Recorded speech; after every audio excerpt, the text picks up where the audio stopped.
Good afternoon. My name is KLaminack. I graduated from Louisiana Tech University in 1995 with a BS in mathematics with an emphasis in secondary education. I am currently working towards my master's degree in educational technology leadership at Lamar University. I have a goal of becoming my district's educational technologist or a director of technology. I became lifetime certified and I've been teaching ever since. I have taught predominantly in traditional brick and mortar classrooms, but I've also had the opportunity to teach on a one-to-one campus, and prior to COVID, I taught on a 100% virtual campus. At Paradise High School, I am the Algebra 1 lead teacher. I am the UIL academic coordinator, and I have served on the site-based decision-making committee for the past 2 years. Today, I'm going to be leading two of my colleagues through a needs assessment discussing the needs of our at-risk students, grades 9 through 12, and how we are working towards addressing them. All right. Welcome and thank you guys for joining me today. Please introduce yourself and tell us a little bit about your teaching career. My name is Charlotte Manning. This is my 5th year at Paradise, my 35th year as a high school math teacher. I'm nationally board certified in secondary, adolescent and secondary youth mathematics, or whatever the name of that is. I am the math department chairperson here. I also serve as advisor for student council, and I am on the campus site-based decision-making committee. Thank you, Ms. Manning. Thank you for joining us today. You're welcome. My name is Laura Wood. This is my 15th year teaching, my 10th year at Paradise. I do special ed inclusion for the last 4 years. Before that, I've taught 6th grade math, like 5th and 6th grade math, 4th, 5th, and 6th science, high school biology. I coach UIL events, and that's about it. Sure. Thank you. Like I said, thank you for joining me today. Today, our meeting is going to focus on the campus needs of our school, specifically discussing our at-risk students. Do you guys know what it means for our students to be at risk? You can explain it to me, please. Well, do you have any idea? I'm going to explain it, but I would think that these are students that are at risk of not graduating or not completing the school year. Do you know, either one of you have any, do you know any of the specifications that would classify a student at risk? If they have a learning disability or a condition like dyslexia, if they had failed before, If they're homeless. their socioeconomic status. Yeah. Those are all factors. There you go. Thank you. You're welcome. That contribute to a student being at risk. Students are in danger of failing for the year, and they may or may not graduate. There are many factors that can contribute to students being at risk, and it's our job as teachers to ensure that we are doing everything we can to close the achievement gaps in learning. Before we get started, I'd like to review our norms and expectations for today's meeting. We need to make sure that we ensure that we protect our students' privacy. Please be respectful of one another, and most of all, collaborate and figure out how we can help our students.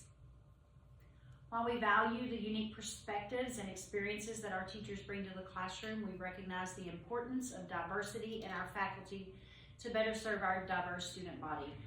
Here at Paradise, we're not as diverse as a lot of other schools. We basically have 2 races. And the good thing about our faculty, though, is our faculty kind of mirrors our student body to an extent. To an extent. We're committed to promoting diversity and inclusion in our hiring practices to ensure that our faculty better reflects the ethnic distribution on our campus. So we could probably do a little bit better at that, but once again, being in a rural community, it's kind of hard to get a diverse faculty. Well, I think it makes sense. The student population and the teacher population, most of us live in and around the community. So, Right. it's not just overall in Wise County there is more diversity and that's increasing, but It's like Paradise is its own little community, and I mean, I think we do a good job. We do what we can. You know, we have a small school, and it's hard to attract teachers. So, based on the 22-23 TAPR report for our campus, our enrollment is 388 students, and 77% of them are white.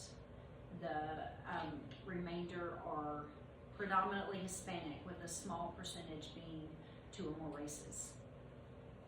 And just, I think, less than 1% is African American. According to the report, 94% of our teachers are white, and that leaves 6% being Hispanic, but I think that must be a little bit skewed, because I can only, unless it's taking into consideration the custodial staff, which is what the TAPR must be, non-teaching paraprofessionals, custodians, because I believe we only have 1 Hispanic teacher. Okay. What do y'all think about the school culture?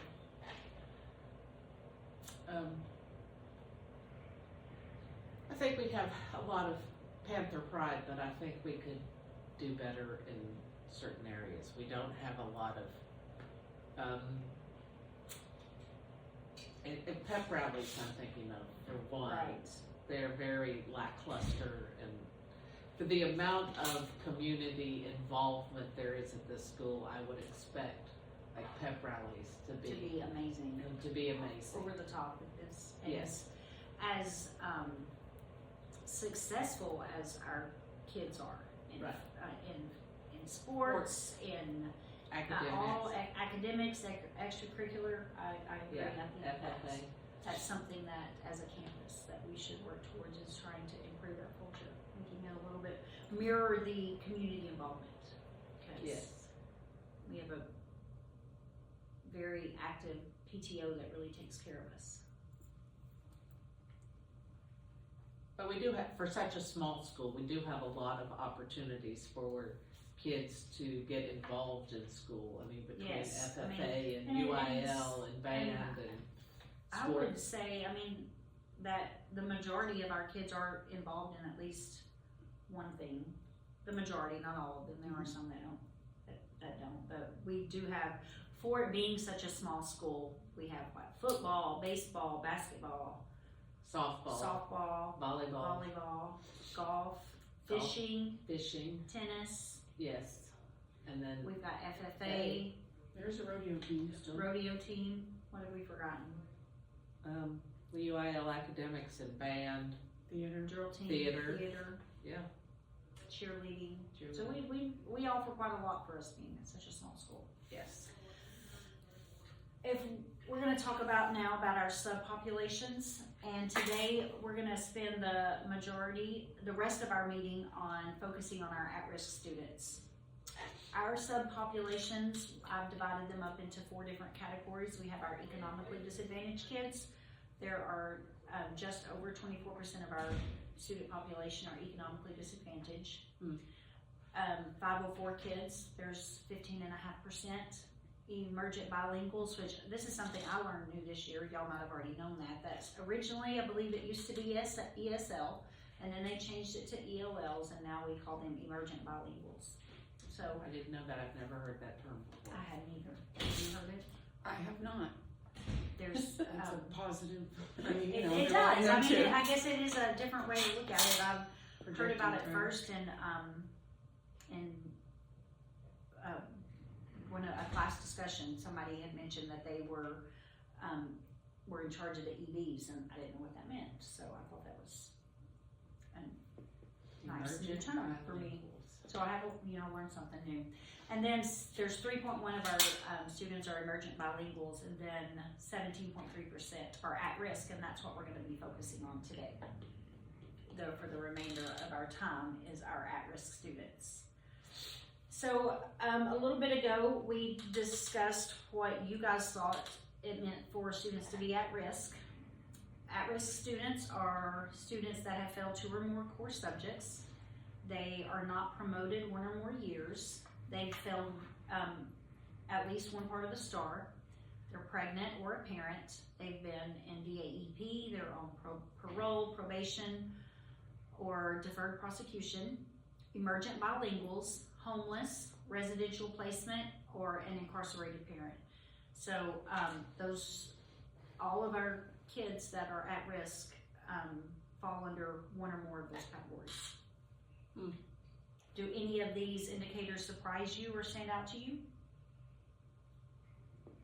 No, No. Okay. I would just think that some of them wouldn't. I mean, I don't know of any of our kids that are on parole or probation, I but don't either. there could be one that I don't And know. Or, there's, looking through my rosters, I see kids that are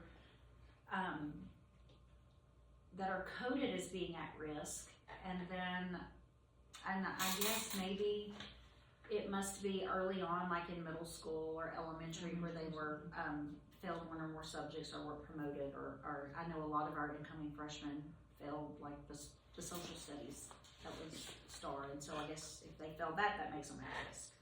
Well, a lot of our special ed students from 3rd grade to 8th grade failed. A lot of them either have learning disabilities in Right. reading or math, and so, there were years that they failed one and passed the other, or flip-flopped. And It's so. interesting because you mentioned that you thought if they had a learning disability that would qualify them for being at risk, and that doesn't seem to be one of the It's not. components. But I'm sure if they are learning disabled and they qualify for special ed, they've probably done some of those other things. Failed 1 or more classes, or failed a STAR, or because they had to be referred to special ed for a particular reason early on. That's something that, as a campus, that we should work towards, is trying to improve our culture, making it a little bit mirror the community involvement. Because yes. we have a very active PTO that really takes care of us. But we do have, for such a small school, we do have a lot of opportunities for kids to get involved in school. I mean, between Yes, FFA and and UIL and band and I would sports. say, that the majority of our kids are involved in at least one thing. The majority, not all of them. There are some that don't. But we do have, for it being such a small school, we have football, baseball, basketball, Softball, volleyball, golf, fishing, tennis. yes. And then We've got FFA, There's a rodeo team still. rodeo team. What have we forgotten? the UIL academics and band, Theater. Drill team, Theater. yeah, cheerleading. So cheerleading. we offer quite a lot for us being in such a small school. Yes. If we're going to talk about our subpopulations, and today we're going to spend the rest of our meeting on focusing on our at-risk students. Our subpopulations, I've divided them up into 4 different categories. We have our economically disadvantaged kids. There are just over 24% of our student population are economically disadvantaged. 504 kids, there's 15.5%. Emergent bilinguals, which this is something I learned new this year. Y'all might have already known that. That's originally, I believe it used to be ESL, and then they changed it to ELLs, and now we call them emergent bilinguals. So I didn't know that. I've never heard that term before. I hadn't either. Have you heard it? I have not. There's It's a positive. it does. I guess it is a different way to look at it. I've heard about it first in when a class discussion. Somebody had mentioned that they were in charge of the EVs, and I didn't know what that meant. So I thought that was a nice new term for me. So I have learned something new. And then there's 3.1 of our students are emergent bilinguals, and then 17.3% are at risk, and that's what we're going to be focusing on today. For the remainder of our time is our at-risk students. So, a little bit ago, we discussed what you guys thought it meant for students to be at risk. At-risk students are students that have failed 2 or more core subjects. They are not promoted 1 or more years. They failed at least one part of the STAR. They're pregnant or a parent. They've been in DAEP. They're on parole, probation, or deferred prosecution. Emergent bilinguals, homeless, residential placement, or an incarcerated parent.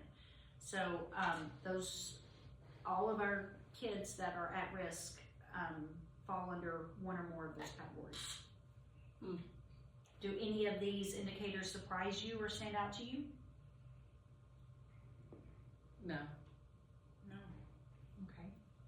I would just think that some of them wouldn't. I mean, I don't know of any of our kids that are on parole or probation, I but don't either. there could be one that I don't And know. Or, there's, looking through my rosters, I see kids that are coded as being at risk, and I guess maybe it must be early on, like in middle school or elementary, where they were failed 1 or more subjects or were promoted, or I know a lot of our incoming freshmen failed like the social studies that was STAR, and so I guess if they failed that makes them at risk. Well, a lot of our special ed students from 3rd grade to 8th grade failed. A lot of them either have learning disabilities in Right. reading or math, and so, there were years that they failed one and passed the other, or flip-flopped. And It's so. interesting because you mentioned that you thought if they had a learning disability that would qualify them for being at risk, and that doesn't seem to be one of the It's not. components. But I'm sure if they are learning disabled and they qualify for special ed, that they probably done some of those other things. Failed 1 or more classes, or failed a STAR, or because they had to be, referred to special ed for a particular reason early on. All right, how am I doing? And we have the 2 in DAP, and I believe those 2 will be on probation okay, because they were Yes. arrested. okay, for drugs. Mm-hmm. Those are the ones that got Which caught. may go up because it's so easy to buy Everything now. vapes, at your Yeah. drugstore now. Well, Local gas station.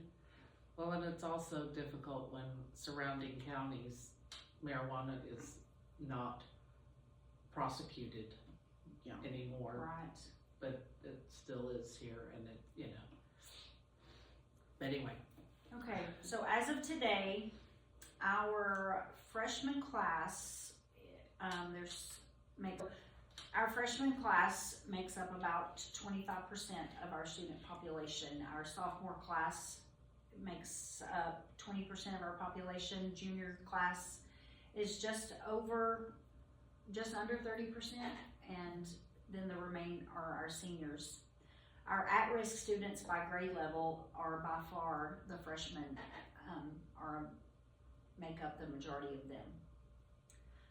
They are the class that has the largest number of at-risk students. Why do you think that our freshmen are the highest at-risk group on campus?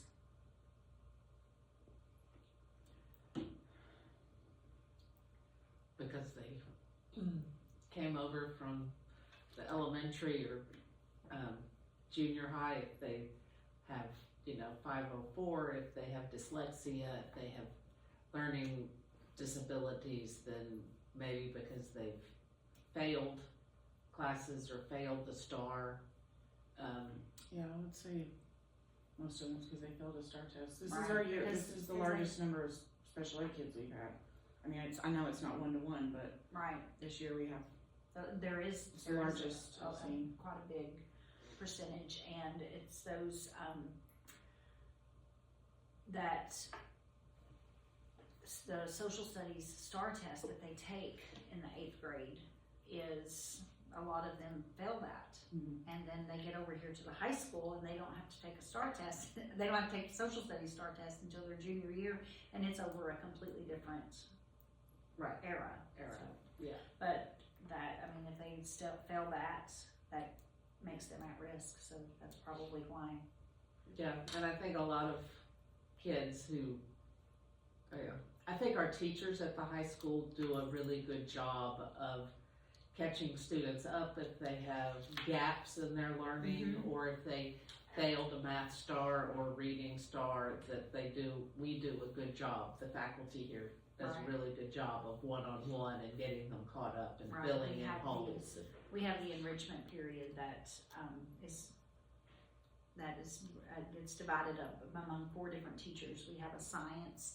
Miss Wood does our science, and I do the math, and then Miss Taylor does the English, and Coach Wilson does social studies. And so I think that's very beneficial to the kids, and it does help them get caught up. And then in the regular classroom as well. Right, but I think that helps them. That's could be one reason Helps why them there's fewer. Start to descend, because the way it goes, it's the freshmen are the most, and then it's kind of like a stair step. Right, And and I so, think the longer they're here and the more the faculty is able to work with them, Right. then the less they are. closing the gaps. Yes. Which is what our goal is to close The those less gaps. at risk they are. Well, once you're labeled as at risk, You continue to be at risk. how do you get off of the at risk list? I don't know the answer to that question. I was wondering the same thing, because you have all those different components, all those factors that will put you in that category. Right, that you can't get away from. Yeah, so I'm not sure. I would have to ask about that. But to talk about why our freshmen may be the percentage, I have some information for you based on what we see in the classroom, how well are at-risk math graders transitioning into high school academically and socially. And I think that's one of the issues as a teacher, predominantly freshmen. I think that's one of the issues that they do have, is their transition into high school. Both academically and socially, we are a little bit more rigorous than the junior high. They're 14 and 15-year-old kids, and they don't really know how to behave or act around the older kids. Right. We have 22 of our freshmen failed 2 or more core subjects previously in their career. 12 failed at the I'm start, shocked. which is interesting but you know, it could also be maturity levels, because early on, you know, maybe they just didn't do their work, or because of those 41 that were not promoted 1 or more school years, once they get into the STAR tested years, from 8th grade to 9th grade, their 8th grade STAR, only 12 of them failed. Yeah. So that's And I mean, 22 failed the 2 or more core subjects. subjects. So on that not promoted, would that be like, say I started kindergarten early, my birthday is in late, you know, I just barely made the cutoff to get into Right, which is what I'm kindergarten. thinking. And then so my parents said, let's give him another year so that he can mature and, you know, catch up with his And that could be classmates. it. That's what I said about it could be maturity levels. Yeah. Well, my daughter falls into that category. We made because- the decision for her. Right, if they start early, kindergarten early, Right. and they're not ready for it, and they, you know, progress on through kindergarten, through 1st grade, and then maybe the fact that they're almost a year behind the other kids catches up with them, and there's several parents that will make the choice to hold their child Right. back. So, but And that's it's not necessarily academically; it's just their maturity level, just to let them grow up. So I wonder if the 41 that's up there in the statistics has to do, you know, if that's included in that it could be a parent thing, Well- as well as teacher, not necessarily that they failed, but that because of maturity levels Right. or other things, they were held back a year, which to me is Well, I different guess than to failing. distinguish between not promoted and the choice. Right. You know, like my daughter was promoted, but I But you decided. chose to right. pull her back. So our freshmen do have the highest number not promoted, the highest number in terms of failing 2 or more courses from grades 7 to 12, but in this case it's grades just 7. It would be just grade 7th and 8th because they're just coming in as freshmen, and this report would be before their freshman year. It's from the 22-23 school year. Right. And the highest number of emergent bilinguals. What do you think could be contributing to that?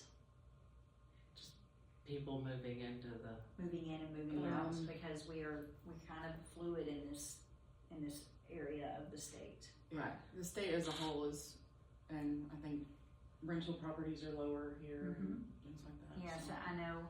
I lost a student when I taught in a neighboring district.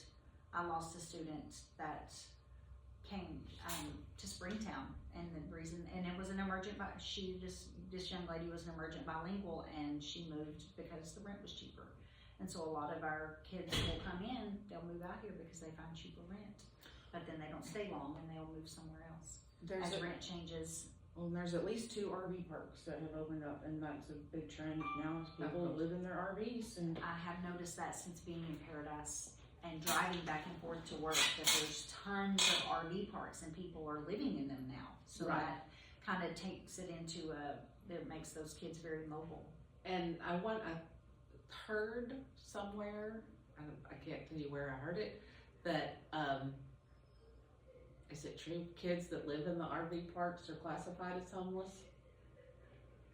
I think I heard that somewhere, that they classify those kids as homeless, but some of them are nicer homes than. I've heard, but they do move from RV park to RV park. So I don't know if that's considered, if that makes them transient homeless. I'm not sure. I'm not sure either.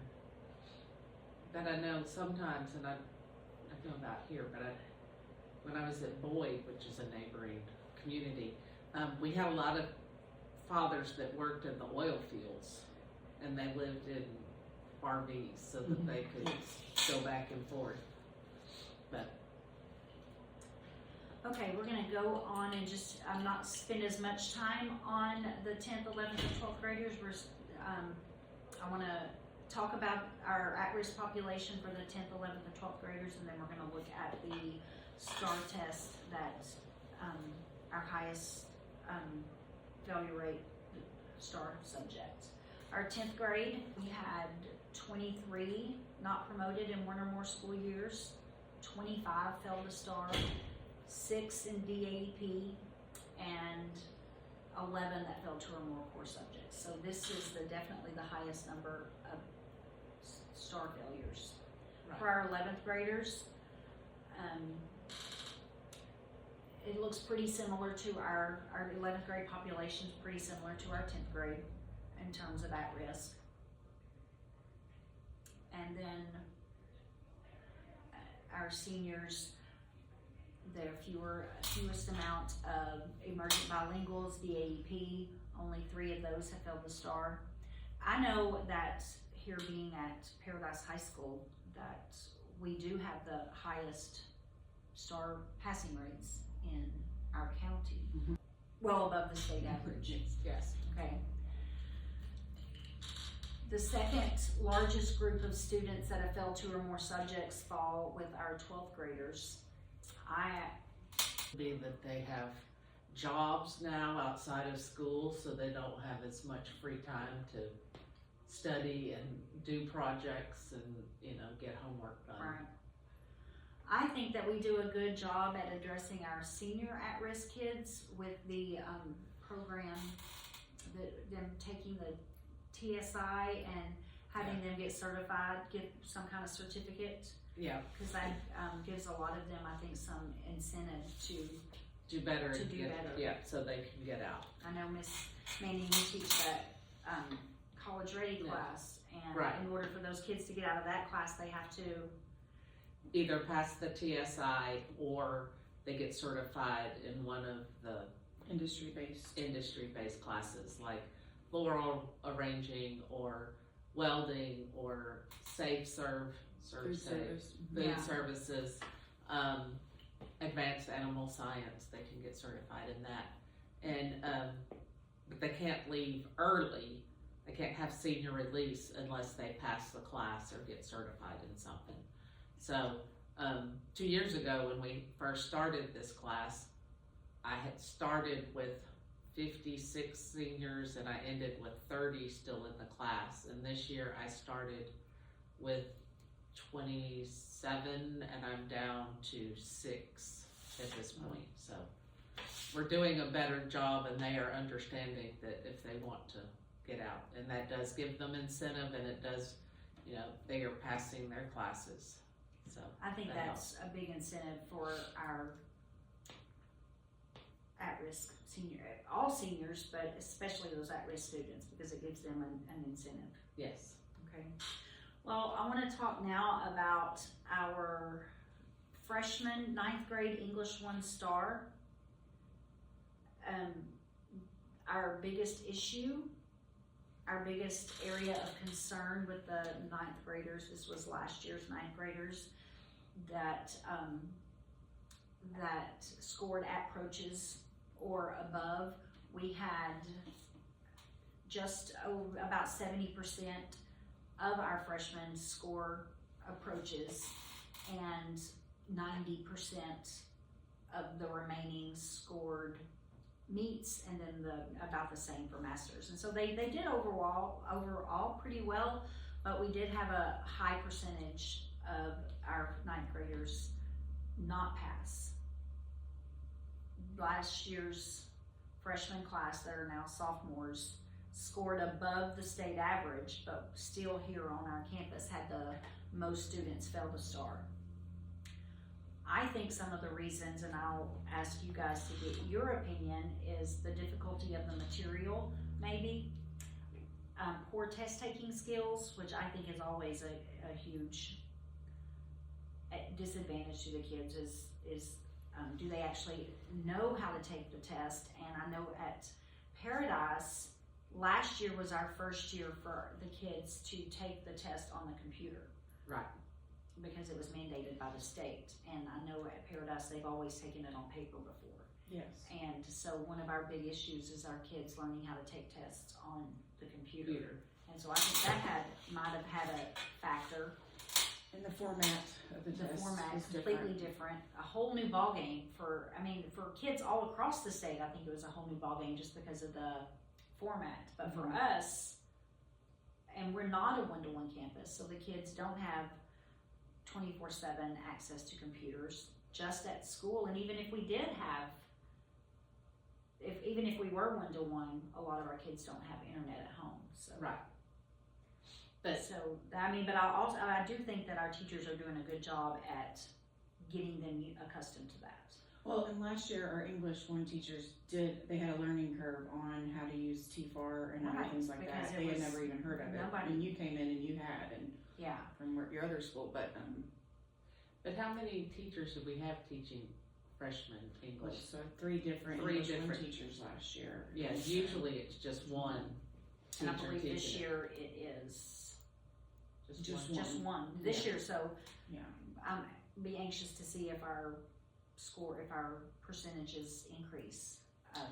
Well, and a lot of kids, they didn't realize that the extended response was the extended response. So Because it was labeled differently than what they were used to. right. Number 1, it's the first time they take it on a computer, and number 2, the Just the direction version. is Just not not as understanding the clear. directions. Yeah, or you know that was the question that. They required more Right. writing. That's interesting to know. I didn't know that. And preparing for ARDS and things, the writing is usually always the lowest. Yeah. They usually in years past, they'll separate it into the 5 categories in English. But last year, the STAR results just had reading and writing. So we don't know if their writing was their editing and revising or if it was their written responses. So. And do you think they will go back to more in-depth analysis in the future? And because this was just the first year, it took them Maybe so. longer, and they were just like, oh, what do we do with it? You know? I hope so. Yeah, I hope so Because too. both categories are pretty Wide. broad. Yeah, pretty broad, and the curriculum is broken down a lot more than that. Yeah. So the TEKs are. So that definitely, I didn't realize that about the directions. I know I think that's one of the big issues that a lot of our kids have is just reading, not only reading the directions, but understanding what they're asking you. And they have to have that practice. I'm constantly telling my students in my classroom, or not telling them, but I'm constantly getting them to do the stuff on the computer. Get them used to doing math on the computer and read the directions. Is it asking you to do this, or is it asking you to do this? And do you understand what those directions say? So. Well, and I think that students' sense of entitlement has gone up over the last few years because of social media and instant gratification, and like just looking at something and immediately knowing what it wants or what it's asking, and not having the patience to sit and think about it, absorb and so, it, and read it, think about it, absorb it, Right. translate it, put Right. it into your own words. Yeah, I That's a call it good point. drive-through society. If they can't get what they want, how they want it in Then they go 30 to seconds or less, then they're done and they're on to Right. the next one. You know, something that I do with my students, just kind of piggybacking on what you said, the program that I use to do their test, I always set it to where they can't see their score, because they are instant gratification. They want to take something and they want to know what their score is. And I don't let them, I don't do that, because one, I like to go back and look for partial credit, and I don't want them to think that they got this when they really got this, or whatever, but, and you know, and they don't get that on the star either. It's like, it drives them crazy not knowing if they did it right.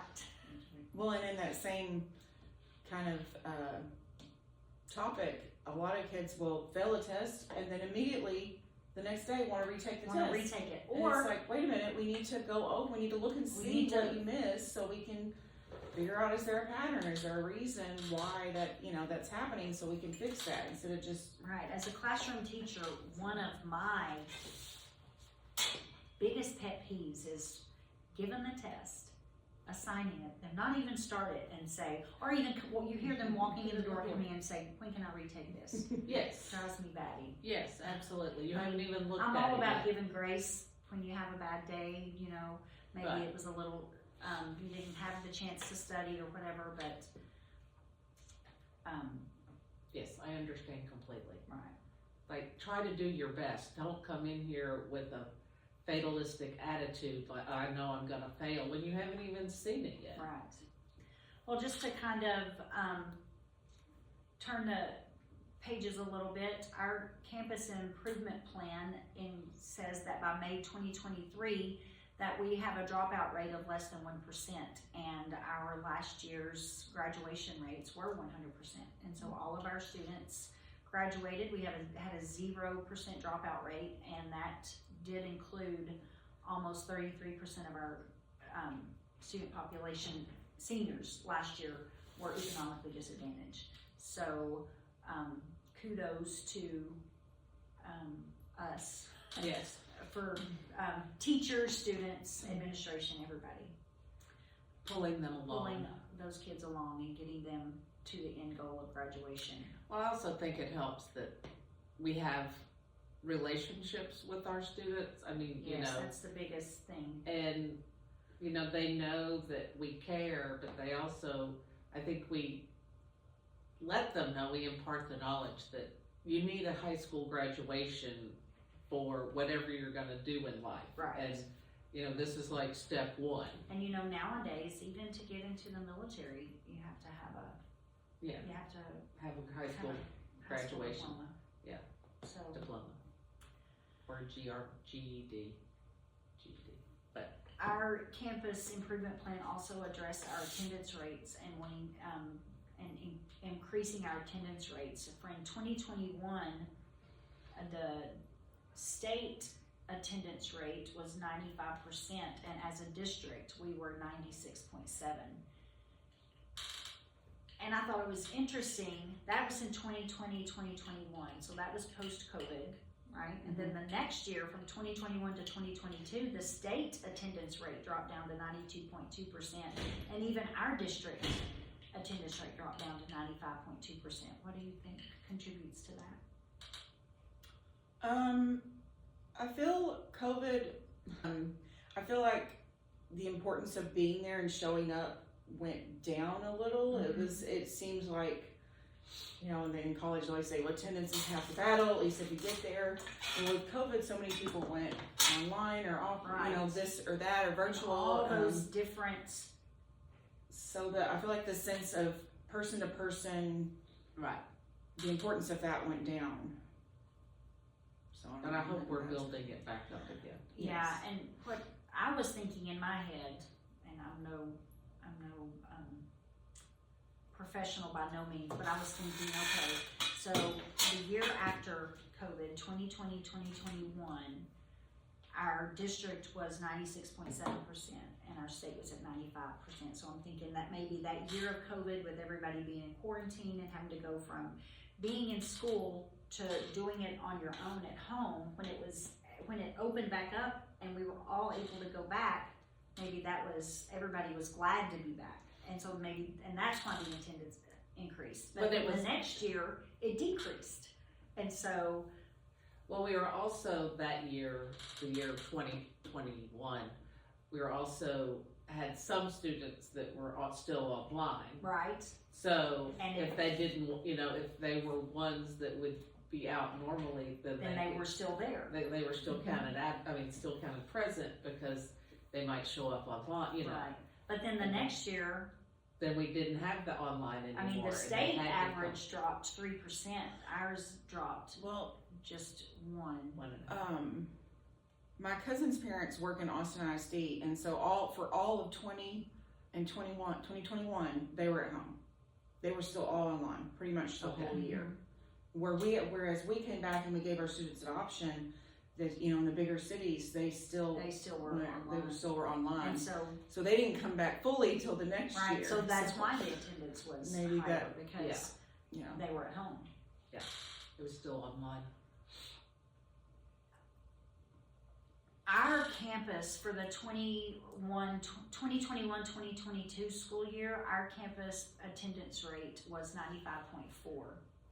And our Hispanic was actually the highest percentage attendance rate, 96.1%, with white being attendance rate for our white students 95.2, and then our two or more races at 95.9.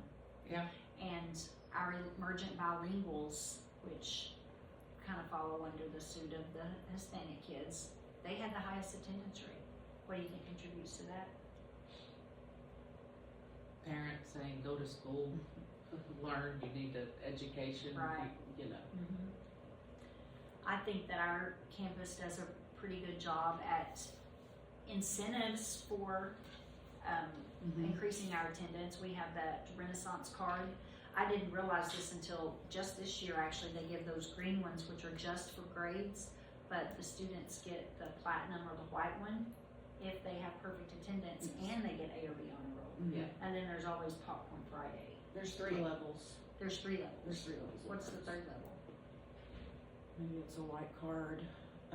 One is for like all A's and And perfect really good attendance, and then one is for A's and B's. B's, A's and B's, and Attendance. then one is if your grades are good, but maybe your attendance wasn't. So Yeah. something The like kids that. really like those Renaissance cards where they get, snacks, or they get what else? Sonic drinks, Sonic Chicken drinks, Express. Chicken Express, And they also get tea on Friday. tea on Friday. Friday for the highest, yes, I know that was. attendance. I just think that Percentage. coming from a 6A school to a small 3A school, I remember seeing the first time I realized what was going on, and seeing the kids get so excited about getting tea on Friday because they had the highest attendance. But Yeah. you know what? Whatever works. Whatever works, And if it works, Popcorn get some. Fridays, my kids, they love that. Yeah.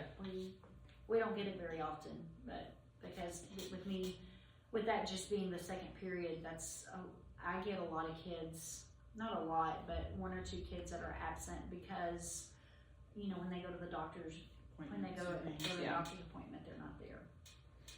My second period's been very good this year, so that's nice. We get lots of popcorn. Okay. Our STAR scores are well above, we've mentioned this before, well above the state average.